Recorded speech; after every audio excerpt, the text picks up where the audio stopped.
Question अभी देखो बेटा, ये केमिस्ट्री का क्वेश्चन है ना, और अभी आपका है 23 का क्वेश्चन है शायद, ये 24 23 का क्वेश्चन होगा ये। द डेंसिटी ऑफ गुडे बात करें 1 मोलर। अच्छा, डेंसिटी क्या दे रखी है? पहले क्वेश्चन जब सॉल्व करना है ना आपको, तो वो सब गुडे बात का लिख लिया करो जो गिवन है, और फिर जो फाइंड आउट करना है वो फॉर्मूला लगा दो। तो गिवन में क्या दे रखा है मुझे? डेंसिटी दे रखी है सॉल्यूशन की, क्या दे रखी है? 1.25 ग्राम पर ml, ठीक है।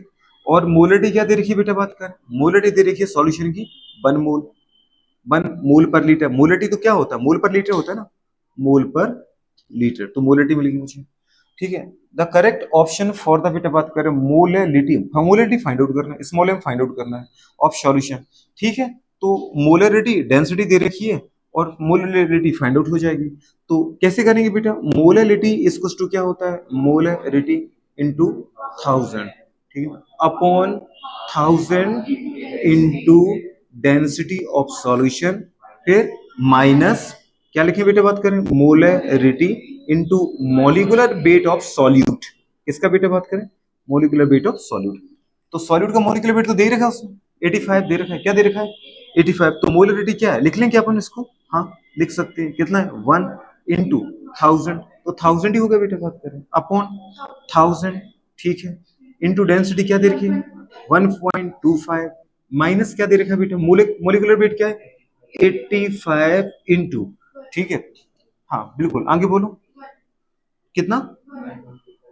अच्छा 1 था, है ना, ठीक है। ये आगे गुड़िया बात करें तो निकल जाएगा आराम से, निकल जाएगा, आराम से निकल जाएगा। तो 1000 काट दे, वो कौन है बेवकूफ, कह रहा काट दो। ये पॉइंट गया दीदी बात का, 2 जीरो कैंसिल हो गए। मैं यही जानना चाह रहा था। 1000 का मल्टीप्लाई 1 में करो तो 1000 आ गया, अपन बेटा बात करी कितना आ गया? 125 और 1 जीरो 1250 आ गए। फिर माइनस करना है, अभी कर मत दे, नहीं तो जीरो जीरो निपटा दे आप। फिर 85 आ गया।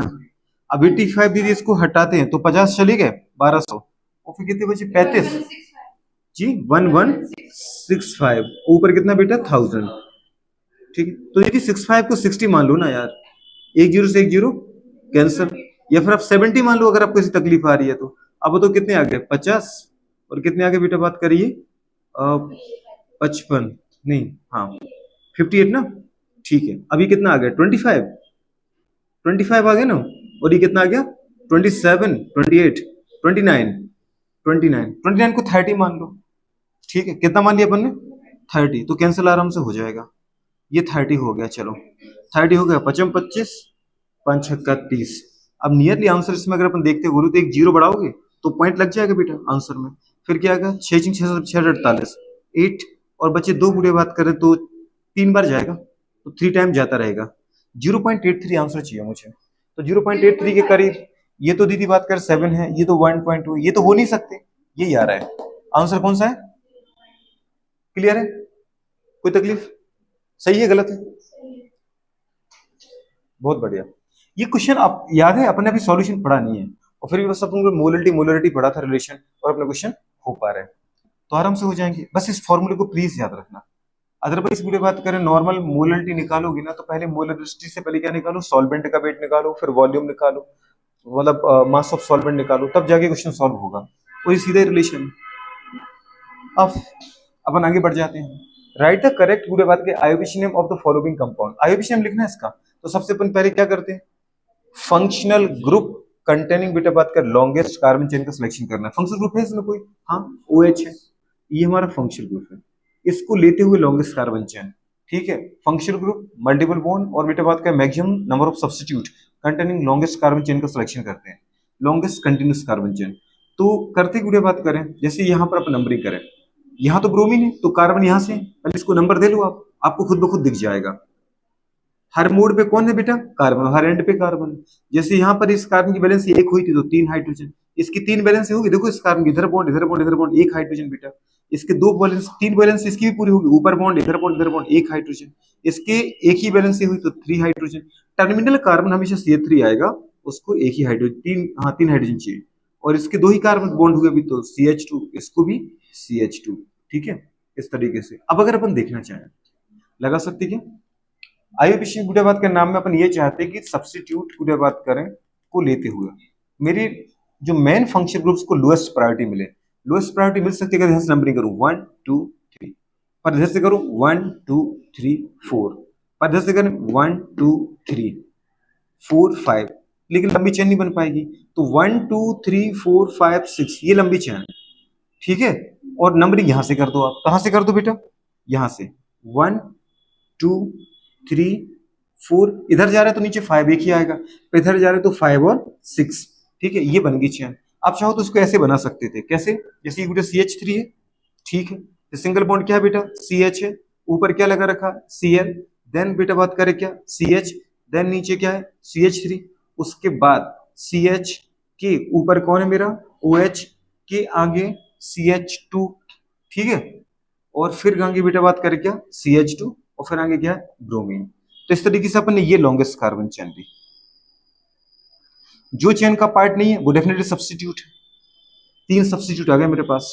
C पूरे बात करें फॉर क्लोरो, और M फॉर मैथिल, और B फॉर ब्रोमो।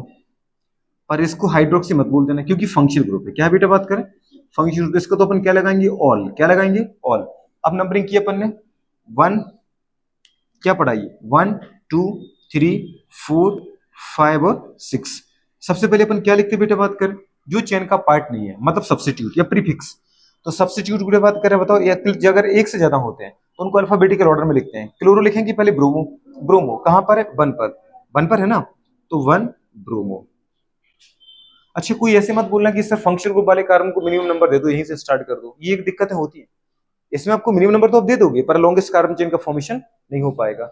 हम दीदी मिल तो रहा है ना फंक्शनल ग्रुप, लंबी कार्बन चेन हमें चाहिए ही है। अगर हमारा फंक्शनल ग्रुप शामिल हो रहा है तो लंबी चेन लेने में कोई तकलीफ नहीं। अपन ने क्या लिखा 1 ब्रोमो, फिर क्या आएगा बेटा बात करें क्लोरो, कहां पर है 5 क्लोरो, देन क्या है बेटा बात करें 4 मैथिल, 4 मैथिल। ये तो हमारे अभी तक क्या हुआ सब्स्टिट्यूट, जो चेन का पार्ट था ही नहीं। उसके बाद आता रूट वर्ड, क्या था बेटा, अब यहां जगह नहीं है, लिख दूं किसी में रूट वर्ड। कितने कार्बन थे 6, तो अपन ने क्या लिखा हेक्स। कार्बन कार्बन के बीच में क्या है सिंगल बॉन्ड है कि डबल बॉन्ड, जो सिलेक्टेड चेन उनमें केवल सिंगल बॉन्ड आ रहा है कार्बन के बीच में, तो अपन क्या लगाएंगे एन, क्या लगाएंगे बेटा एन। और फिर लास्ट में अपन क्या लिखते हैं सेकेंडरी सफिक्स, ये रूट वर्ड है।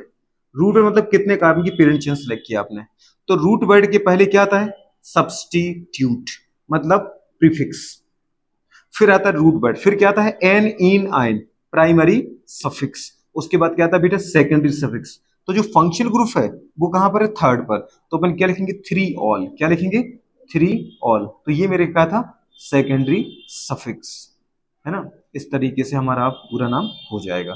तो रूट वर्ड था हेक्स एन, फिर क्या था 3 ऑल, ठीक है। हो गया कि नहीं हो गया, नोट कर लो इसको। आगे अपन बढ़ जाते हैं, आगे क्या करते हैं, इसको फिनिश किया अपन ने, आगे बताओ जरा क्या लिखना है। द नंबर ऑफ बीटा बात का sigma bond pi bond and beta बात का lone pair of electron in pyridine. Pyridine का स्ट्रक्चर यदि बात कराना चाहिए, इंपोर्टेंट ये क्वेश्चन अभी था 23 का था क्वेश्चन शायद, ये ना 23 में पाइरिडीन। तो पाइरिडीन का स्ट्रक्चर बड़ा सिंपल सा है, ये स्ट्रक्चर है बीटा बात का पाइरिडीन का। जैसा बेंजीन बनाते ना वैसे ही पाइरिडीन है, बस आपको एक जगह कार्बन हटा के क्या करना है बेटा नाइट्रोजन करना है, ठीक है। बेंजीन की तरह ही है। बेंजीन हमारे पास होमोसाइक्लिक है, ये हेट्रोसाइक्लिक। हेट्रोसाइक्लिक का मतलब क्या होता है कार्बन कार्बन के साथ एक कार्बन की जगह क्या आ जाता है नाइट्रोजन, और अपन यहाँ पे क्या लगा देते बेटा बात करें बताओ डबल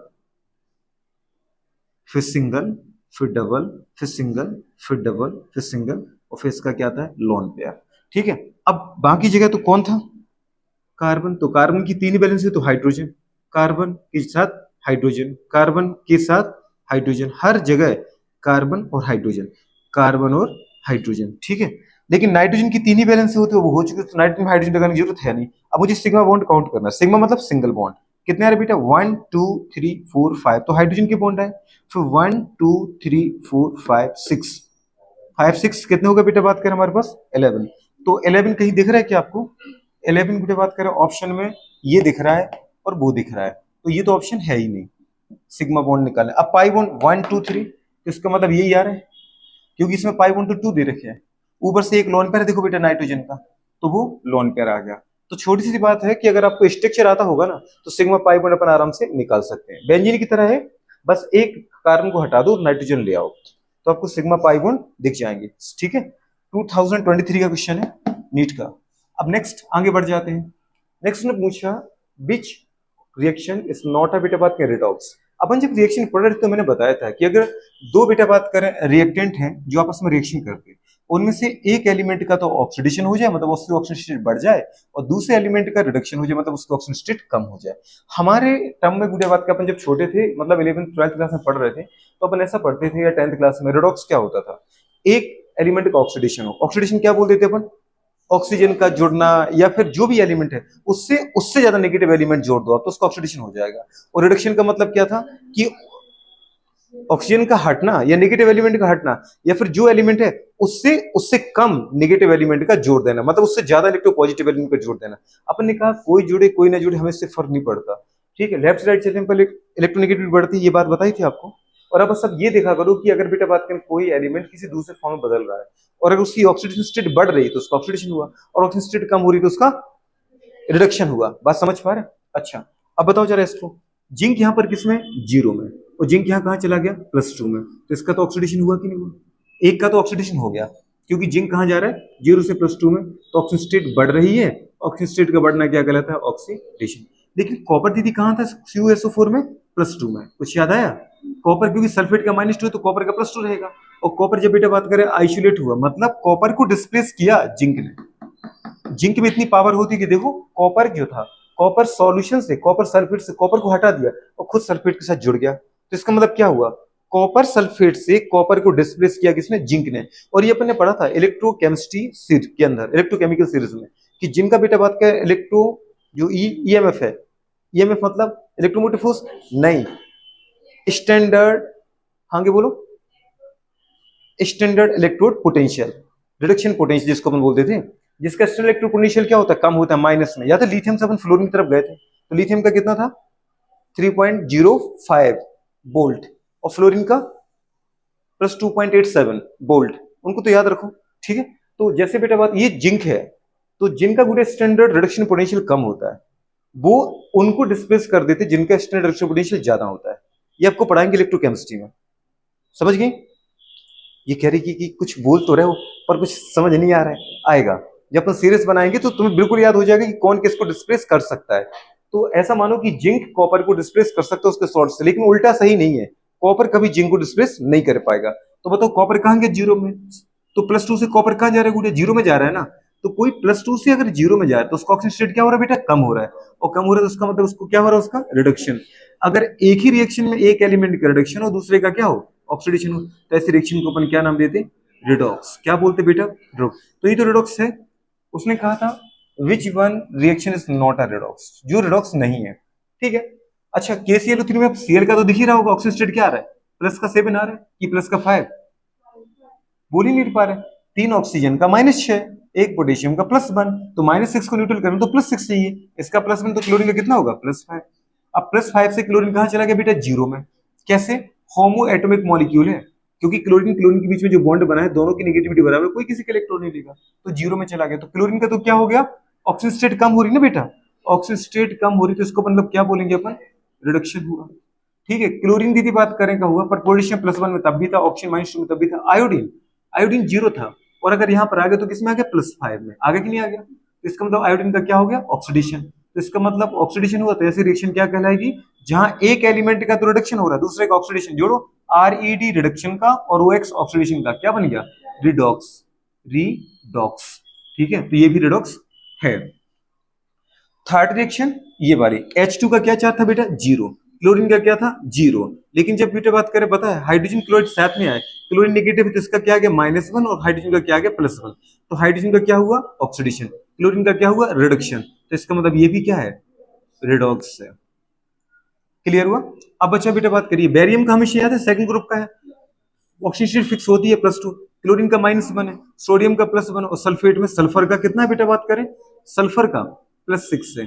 अब मुझे देखना आगे अपन बढ़ते हैं, बेरियम अभी भी दीदी +2 में, सल्फर अभी भी पूरे +6 में, ऑक्सीजन का -2 रहेगा ही, ठीक है, ऑक्सीजन अभी -2 में ही था, सोडियम का +1 है और क्लोरीन का -1 है, क्लोरीन -1 से -1 में, सोडियम +1 से +1 में, बेरियम +2 से +2 में है, पूरे बात में सल्फर, मतलब ना तो किसी का ऑक्सीडेशन हुआ ना ही किसी का रिडक्शन हुआ, तो अपन क्या बोलेंगे, नो रिडॉक्स, कोई रिडॉक्स नहीं है। तो आंसर क्या आएगा, बी ऑप्शन चला जाएगा। ठीक है, तो अपन आराम से इस तरीके इसको देख सकते हैं। ठीक है, हो पाएगा नहीं हो पाएगा, इनको नोट करो फिर अपन आगे बढ़ते हैं। करो जल्दी से नोट। तो रिडॉक्स रिएक्शन देखना मतलब एकदम सिंपल पेपर बनता है।